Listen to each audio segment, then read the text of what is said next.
Hi, and welcome to Speechcast, the essential public speaking podcast.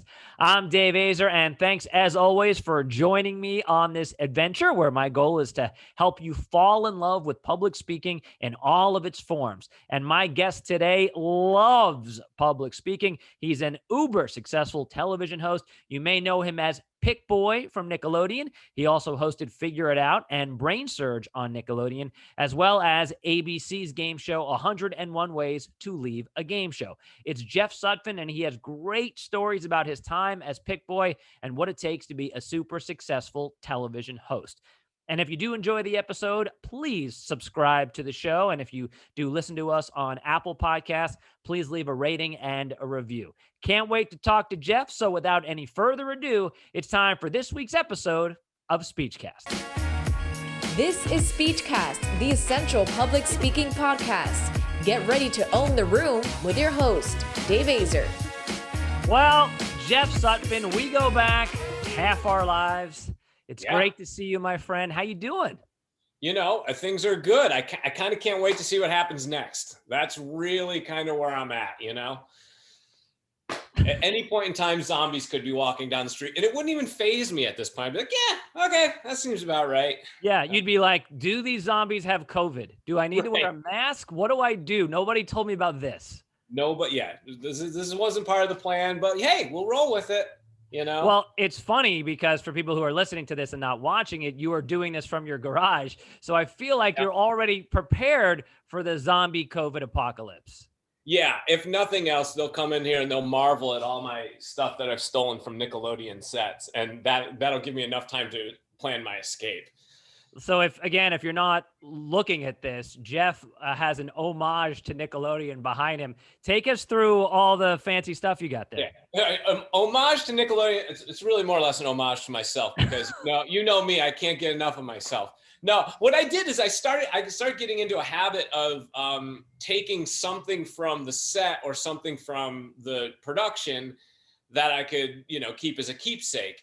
But as you know, we've kind of crossed this bridge where there's really no tangible pieces of sets anymore. Everything is digital displays and light things. So there's not a ton of stuff left. Yeah. But anyway, that exit sign up there, that is the exit sign that hung above the brain drain on Brain Surge. I couldn't get the Super True Chronicles of Truth. They're absolutely true. Scott Stone has that and would not let me take it. There's a bunch of Kids' Choice stuff because, like yourself, we did the Kids' Choice for, I think I did it 11 years or something, 12 years. I can't remember. I know my goal was to hit 10 years. I wanted a decade. I did a decade straight. And then there's some straggler years after that. So that's a lot of Kids' Choice. So those are all my credentials from years of Kids' Choice. That was obviously a little sign from behind backstage at Figure It Out. Pick Boy for President 2004. Did you win? I don't recall you winning. It was, you can't tell if you're listening, but I'm holding my fingers very close together. It was so close, but in many states, there was ballot tampering. My state of mind, I won. Right. Ballot harvesting. Yeah. I mean, you made fake elections famous. Yeah. 16 years ago, really. Before there was even a thing, I was doing that. Yeah. No, there's 101 ways to leave a game show. I actually, somewhere over there, I have the trigger that I used at the top of the tower for ejections. But enough about me. What do you mean? This whole show is about you. All right. So you just listed off some awesome stuff. Any of us who have been hosts know how hard it is to land a gig, but you've landed multiple gigs on major networks. I mean, national TV stuff. We can jump around, but I do want to start with Nickelodeon. That's obviously where you and I became friends. It's a special place in both of our hearts. Your story is awesome. You became like one of the signature symbols and faces of the network, which is pretty awesome. Granted, it was as a superhero, at least in the beginning. For people who don't know you, and I can't imagine people don't know you. I mean, come on, people. How did Pick Boy come to be? Well, it's funny. I can, you say like, I've done amazing things. And like, I've been very fortunate. I look back on so much of my career, it's almost like it's a mistake. Like I never sought out to say like, hey, I'm going to go do this. I always liked doing on camera stuff, like fooling around with my friends, but I never was like, hey, I could make a go of this. And I always just kind of dabbled. And if someone gave me a microphone, I rarely missed an opportunity to shoot my mouth off. But Pick Boy came about. I got hired as a segment producer on You Pick Live. It was going to be this live daily show. They pitched it as it's a 10-week experiment.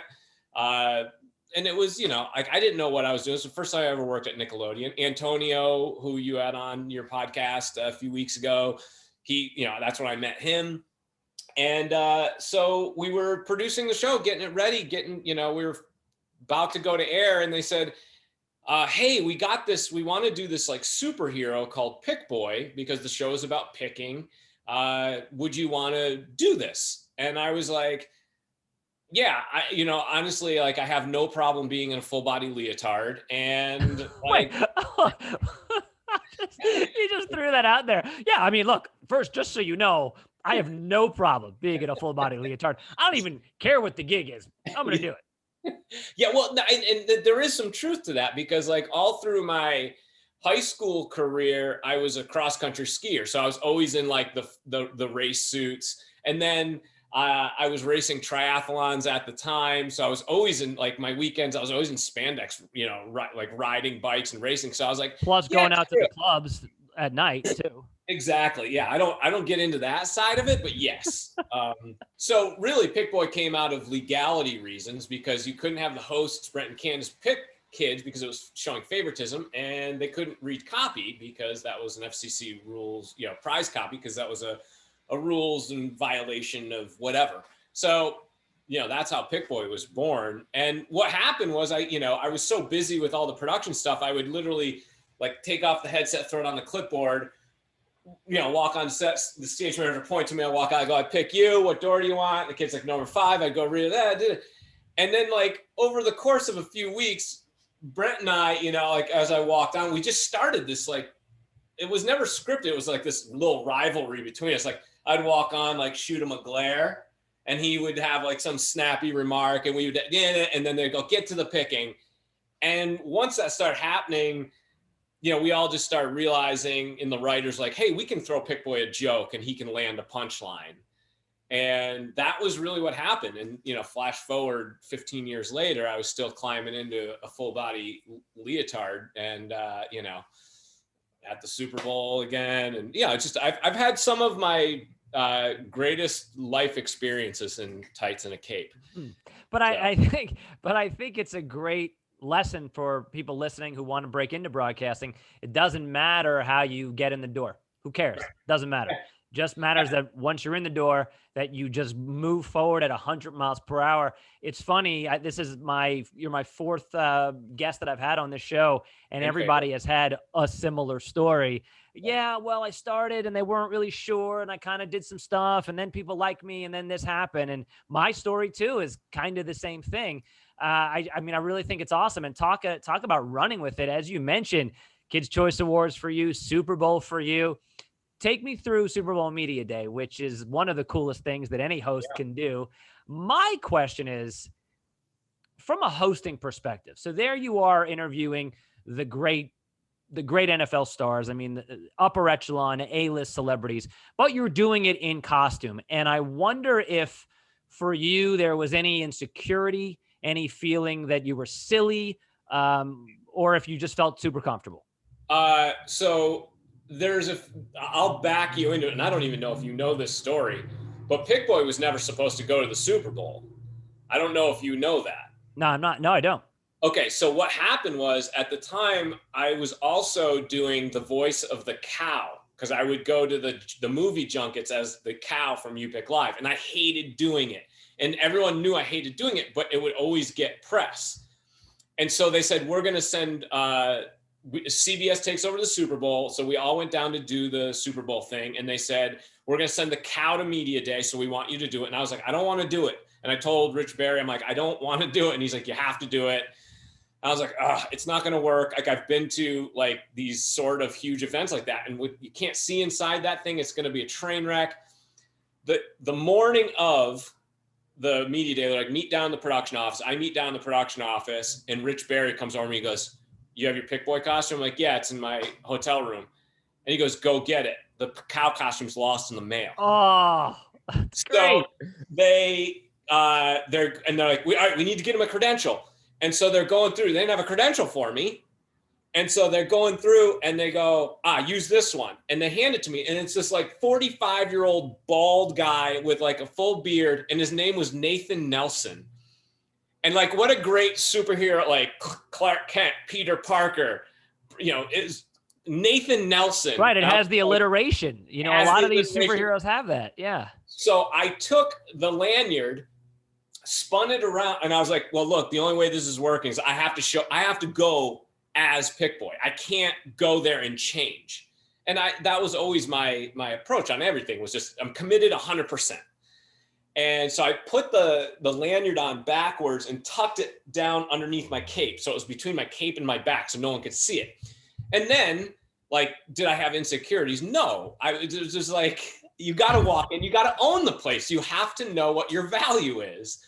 And so I walked in, I was just like high-fiving the security guards, like, hey, how you finger shooting them, the whole 9 yards. Cause like, if you act like you belong there, no one's going to stop you. And like, and the other part was like, if this guy's trying to sneak in, he's doing a really bad job of blending in. So that was my approach. I was just going to be like, yeah, I'm supposed to be here. And I love the dichotomy of it too, because these sportscasters, this is the most important day of the year for them, right? Oh. They've got like pages of notes. They're like, okay, Mr. Tom Brady, sir, can I just ask you, like it means everything to them. And here you come in, finger shooting the security guard.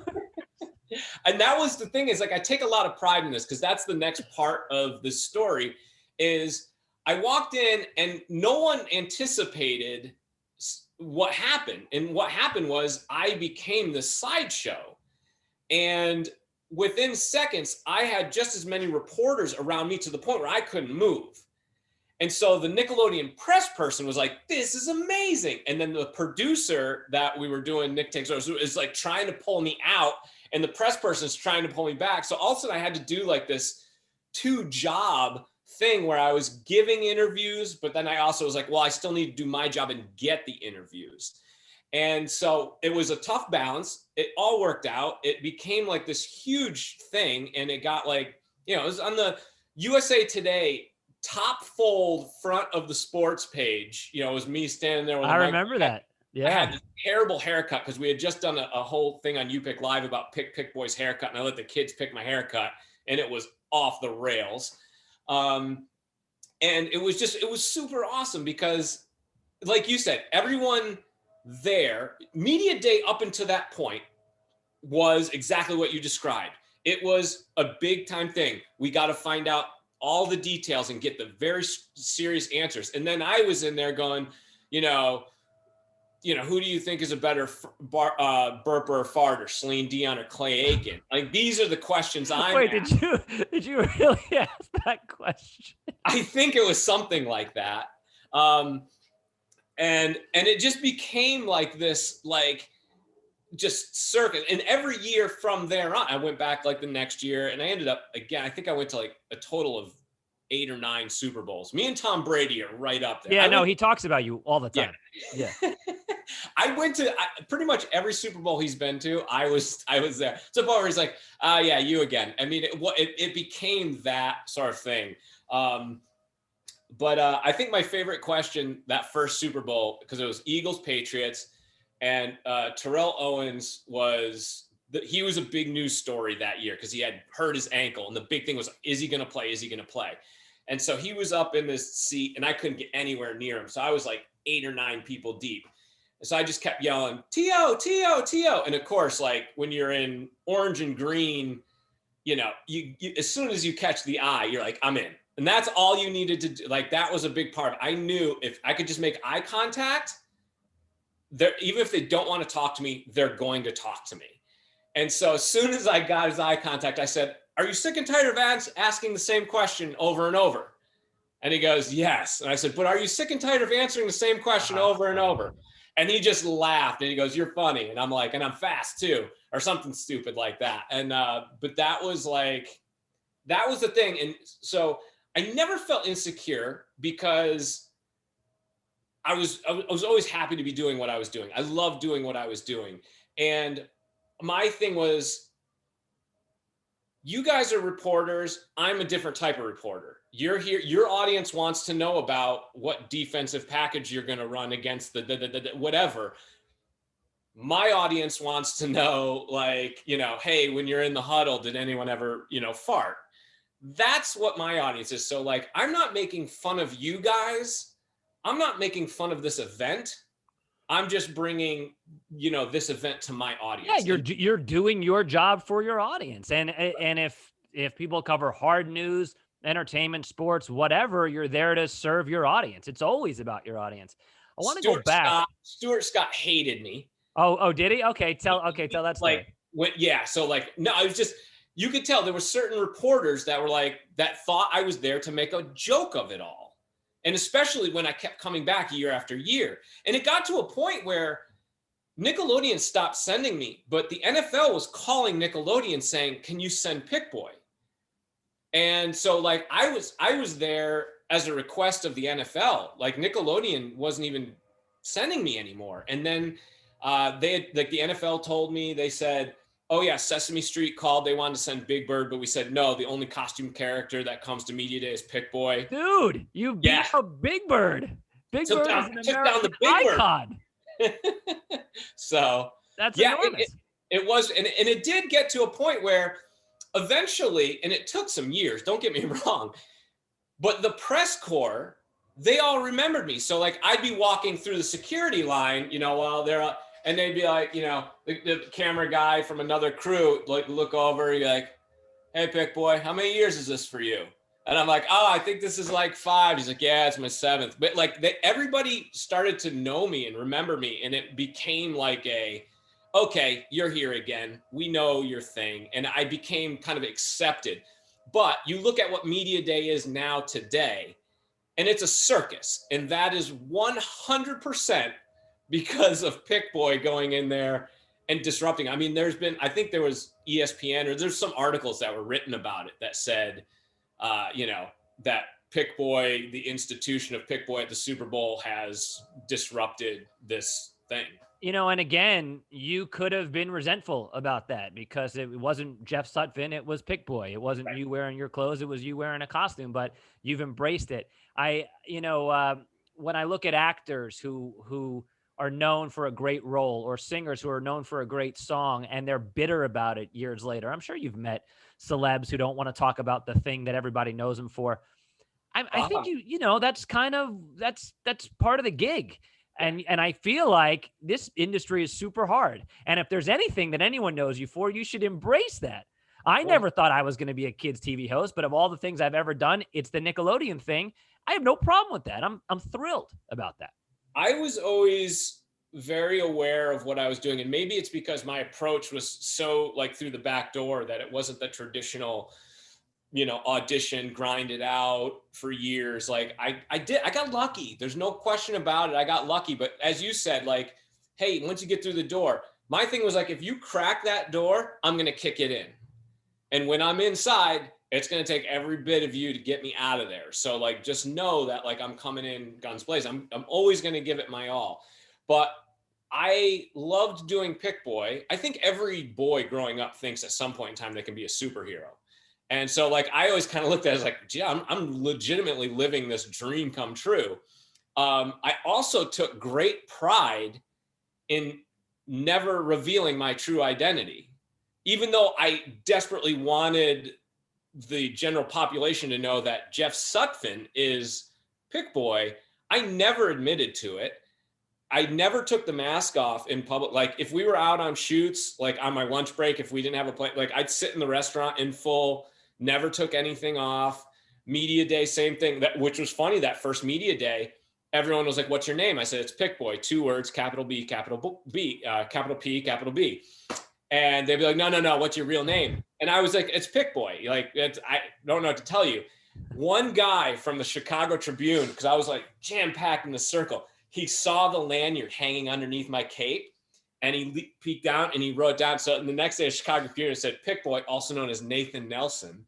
And I thought that was the best thing in the world, that like they still didn't know my name. I love it. You had 2 aliases. Yeah, I did. Yeah, that's great. And I love how that story came to be, the misplaced cow costume. I never knew that. That's a great piece of Nickelodeon lore.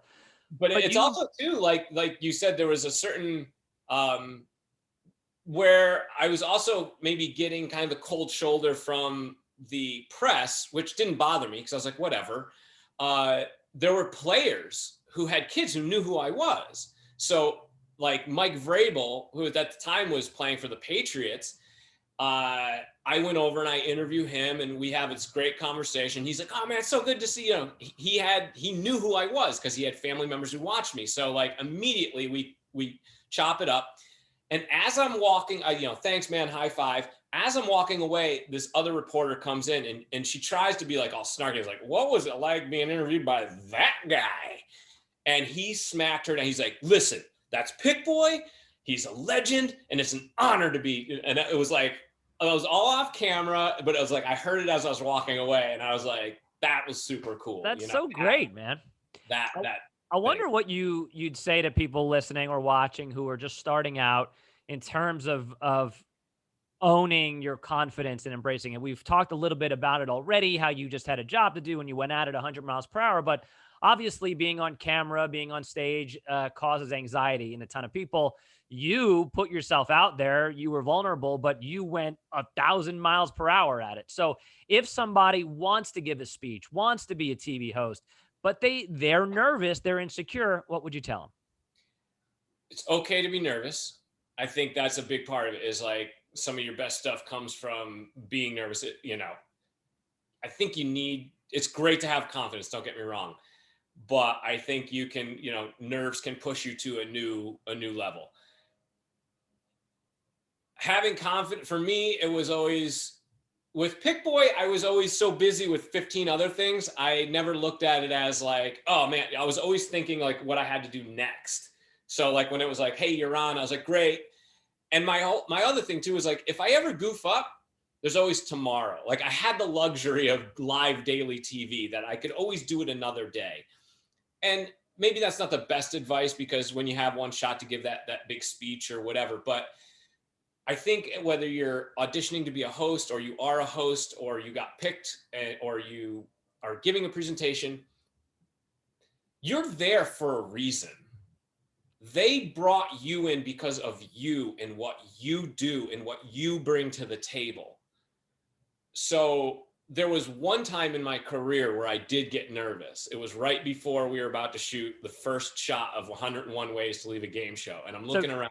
Tell people a little bit about that show, because that was a huge honor for you to get a nationally televised game show. Yeah. That's a big deal, man. So 101 Ways to Leave a Game Show was on ABC. It was an hour-long primetime game show that was made by the creators of Fear Factor and Wipeout. And it was all the same team, like the camera guys, the audio guys, everybody. They would literally shoot like 101 Ways on like Monday and Tuesday and shoot Wednesday and Thursday on Wipeout, because they were doing both productions at the same time. But they're super good at what they do. They're amazing. They're just these guys that have been doing it forever. And I remember standing there on the dock. We were on this lake and we we're going to do this thing with this jet boat, and it's going to pull someone off into the water. We got helicopters circling for helicopter shots. We got a monster truck parked over there for another shot we're doing. It's the first day, so all the network execs are there. All the, Endemol is the production company, so all the top level CEOs, they're all there. And I'm just sitting there and I'm like, oh my God, like this isn't Nickelodeon anymore. Like there's millions of dollars going into what's happening here. And I was just like, holy Christ. And then the executive producer, who I still have a very close relationship with, Matt, he comes down, he puts his hand on my shoulder, and he looks me square in the eyes and goes, "Don't fuck this up." And then that was it. And then he like turned away and walked away. And I was like, oh my God. And I had that moment of like, you're out of your league, dude. Like, this is where you're going to get found out that all these years you've joked about accidentally becoming a game show host. Like, this is that moment where they're going to go, who is this joker? And I was like, I'm wasting everybody's time here. And then right before, as the stage manager was counting me down, I just was like, pull your shit together. You got this job because of who you are. They hired you because of what you do. So don't overthink this. And as soon as that guy points at you, do what you do. And that is what I did. And like, I never looked back. I never, ever again got nervous. That was the only time in my career I got nervous. And that was it. And this is always a line that I tell people as, you know, kind of a joke, like when they would interview me for like, hey, what do you bring to the table? I go, look, I do the best imitation of Jeff. It's unlike anything. So if that's what you want, that's what you got. Like, if you're looking for that, I'm your guy. I'm not an actor. I don't pretend to be someone else. All my reactions when we're shooting are live, are legit reactions. Like, that's what I do. So yeah, right, because I think what makes a good host, many things, but one of the key attributes of a good host is being comfortable in your own skin and not trying to be anybody else. It's not the fake newscaster voice. You're not, it's not the affect where you're pretending to be this great Oscar-winning actor or Emmy-winning broadcaster. You're just you. And to your point, you're there because they like you. And if you prepare, I'm sure you rehearsed your lines ahead of time. You had confidence in yourself because you had the reps. Reps are huge, obviously. Who cares? I think, Jeff, who cares if one of the words doesn't come out perfectly? Of course you want to nail the line. But what matters more is your energy and your charisma and your ability to make people smile. And you've always had that. You have that billion-dollar smile that's super contagious. In fact, I hope people watch us on YouTube because Jeff's a very handsome man, and a smile from Jeff Sutphen can just change your life. Yeah, it's been written up in books, you know, Poems. medical journals as you know, it's cured people's ailments. No, but you know, but seriously, but you are you on camera. The great ones are always them on camera, and I think that you know that's probably harder than it sounds, right? Because you think that would be easy. Oh, I'll just be me. But something happens to a lot of people when that light goes on. They become what they think a host is supposed to be. Right. For me, it wasn't hard because it's the only thing I know how to do. And that was, like I said, if you're looking to talk yourself off a ledge, again, like, what do you do? What got you here? Trusting your instincts, knowing what to say, how to position yourself, how to hold yourself. Like, that's what it is. I remember one year at Kids' Choice after party, some showrunners of some Nickelodeon show came up to me. They're like, we're huge fans of you. We want you to come in and audition for one of the episodes we're doing needs a game show host. And I was like, okay, look, I'll be straight with you. I'm not an actor. And they're like, yeah, but all you got to do is be a game show host. And I was like, are you looking for a guy like me? That is like me? And they're like, just come in and read. And I was like, all right. I went into audition for a game show host. This is how I've been making my living. And I was so bad. I couldn't even act like a game show host because I was just like, oh wait, I have to, like, memorizing line wasn't the problem. I was like, oh wait, my lines are going to cue other people. And then I got to wait until they're done with their lines before I jump in. Like, I'm not in control. As a host, you're always in control. You're the one steering the ship. You're the one that's like, I can walk them down this road. But all of a sudden I had to realize, like, wait, I got to key off other things. I was awful. I couldn't even act like a host. And I literally finished and I said, I'm sorry for wasting all of your time. And they're like, you were great. I'm like, no, I wasn't. I wasn't. Let's be honest. I handed them the paper and I was just like, I'm out. What do you think are some of the most important attributes to being a good host? And I'll give you some of mine. I think active listening is huge. Yes. Whether you're working with a co-host or interviewing a guest or even communicating with a live audience, you got to be a listener. I think I wanted to go back to this before when you were talking about the Super Bowl and that really clever question that you asked T.O. I think there's a certain degree of like quick, witty thinking, which I don't know how easy it is to learn that behavior. But I took improv classes in Groundlings when I lived in LA. So for me, it's active listening. It's being quick. It's being gracious, not trying to be the star of the show, setting other people up for success. Those are some of the things I think make a great host. What about you? I'm sorry, what was the question? I wasn't listening. This guy with his wit. No, I mean, look, I've been very fortunate that I'm not saying I'm a genius by any means, but like I am able to kind of come up with the quick responses. So that's something I pride myself on. But is that learned? Have you always had it? Did you study it? How did you get to be that? To me, I haven't studied it. I just was like, again, and maybe I had the advantage because when I started really leaning into that, like I'm going to say exactly what's on my mind. I was wearing a mask and a cape.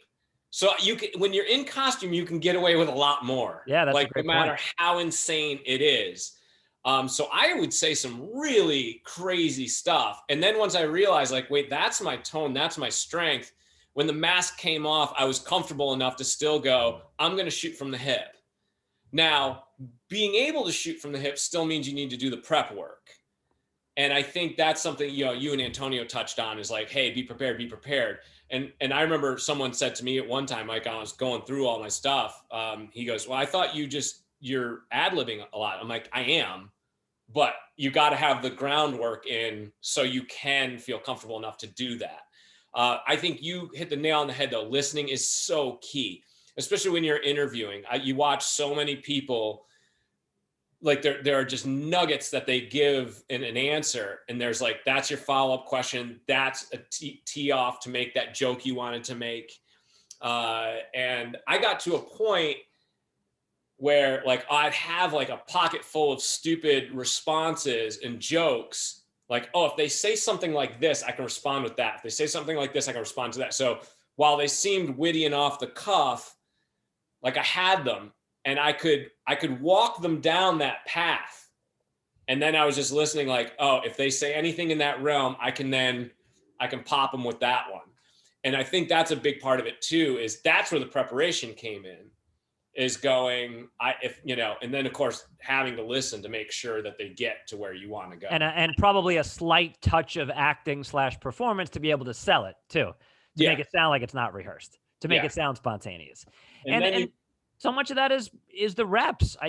There is no shortcut to this. You can't just walk on a red carpet tomorrow and interview somebody. You got to practice in whatever form that is. Yeah. And that's the thing. I always tell, a lot of people would always ask me, hey, what's the best advice, for someone who's getting into the business? My answer was, you say yes to everything. First off, like, no matter what it is, like, hey, you want to host my kid's birthday party? Yes. Like, before they can finish the sentence, just say yes. Wait, is that a thing that you do? My son just turned 1 4 days ago. If only I had known this. Sign me up. If only. Can I book you now for his second birthday? You have, you've got 12 months. Done. I'll put together a whole routine. It'll be great. But yeah, I mean, I used to tell people my entire first demo reel, which was like 3 minutes of like press junkets and all this, red carpet stuff. I tell people, like, there isn't a single thing on that reel that I got paid for. Like, you have to know, like, you're gonna have to just take it on the chin and go, hey, I'm gonna do my own stuff. And nowadays, where like, you have so many other outlets, whether it's YouTube, podcasts, Instagram, whatever it is, like, if you really want to do it, put yourself out there and like you said, get the reps in, get, practice. And you pride yourself on your versatility. You can do pretty much everything: shoot, edit, write, produce. Now you've got an executive producer title and a showrunner title. Yeah. And that's super cool, man. So tell me about that, the evolution of Jeff Sutphen, still a host, still working on camera, but now calling the shots. Well, I mean, for me, production was always my first love. I went to school for production. I came out, worked as a PA, which is bottom level production job, start, working my way up and doing all that. And then the hosting thing, the Pick Boy thing, the game shows, like that all became like an accident. And so I kind of detoured from the production. I was climbing the ladder in production. And while I was hosting, I would still pick up little production jobs, but like, at that point, your agents and stuff are like, no, we need you available. So they're trying to deter you from doing that. And I was like, yeah, but I know what I'm doing over there. I know how to do that. And I like doing that. And if I have time to fill, I'm going to go pick up those jobs. So when the tides turned with hosting and it became very celebrity driven, that's really kind of where my, the well kind of went dry for me. it didn't matter what my resume said. Like I wasn't Alec Baldwin. I just couldn't compete with that. So I didn't say, hey, I give up. I still say I'm in the game. If someone calls me, I'm all in, you know. You're doing my son's birthday party next year, so that's exactly. It's already booked. It's huge. Yeah. It's being talked about already. That's going to be in USA Today tomorrow, by the way. Top fold. Yep. For me, it was always just kind of like, at this point, I'll let that pursue me instead of me pursuing it. Because my stance on anything, whether it's personal or professional, is when it's no longer being fun, it's time to get out. And I still have very fun time hosting. Don't get me wrong. I still love it. But what was happening was I was starting to get very angry that Ryan Seacrest had 7 shows and I couldn't even get a goddamn audition. And I'd see, you know, all these celebrities just getting these shows. And I'm going, come on, man.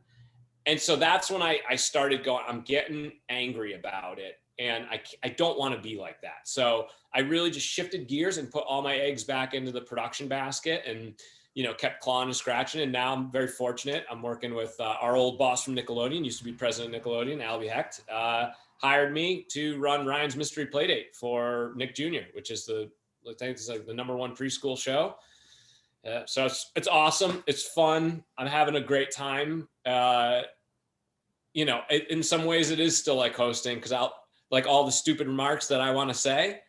I'm like, oh, hey. And I'll just yell out to Ryan. I'm like, hey, Ryan, say this. He's like, I don't know what it means. I'm like, just say it. It'll be funny. Just trust me. It's funny. It's great. It'll kill. Trust me. it'll go over like a, you know, like a fart in church. Trust me. It'll be great. So yeah, it's been awesome. I've been very fortunate. I love doing it. I've, you know, put together an awesome team. And that's super cool to be able to work with all the people you've wanted to work with for years, and to be in that position to be able to surround yourself with that amount of talent is just awesome. Yeah, that's great, man. I love hearing about it when you tell me about it. I'm super psyched for you. It's really cool, all of the versatility that you've shown in your career, and I'm sure you've got years and years ahead of you. Last thing is, you as Pick Boy could interview anybody on earth that you've not interviewed yet. You get like one show, like you get this. You're hosting a show as Pick Boy. Who would you like to interview? And what might you ask them? Who would I like to interview?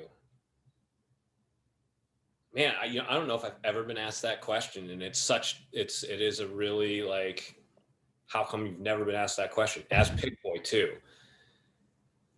You know what? I'm a big fan of Batman. Jeff is a big fan of Batman. I would like to go toe to toe with Batman.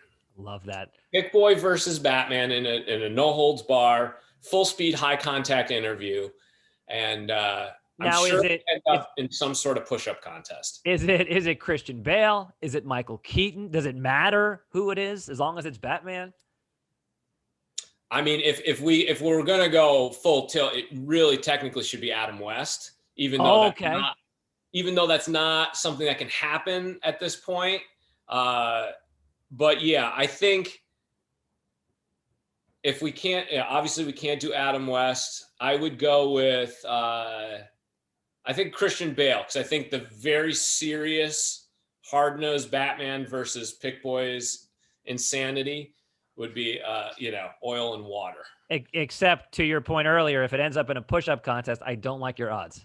Well, you don't know. You don't know how many push-ups I do, Dave. That's a good point. That's a great point. I don't know. I can't believe you're betting against me. And by the way, how irresponsible as a journalist for me to do that, for me to make assumptions, for me to put my own biases. You can't see this if you're not watching this on YouTube, but you don't get these puppies from petting kittens, my friend. Those are biceps, and you can't really see it if you're watching on YouTube either. So, hey, gonna be here all night. Just a reminder: the 7:00 show is different than the 5:00 show. Great! Let's do another show. This is terrific. I love how so our good friend Antonio from Nickelodeon, he has a podcast. You've been on his podcast. He's been on my podcast.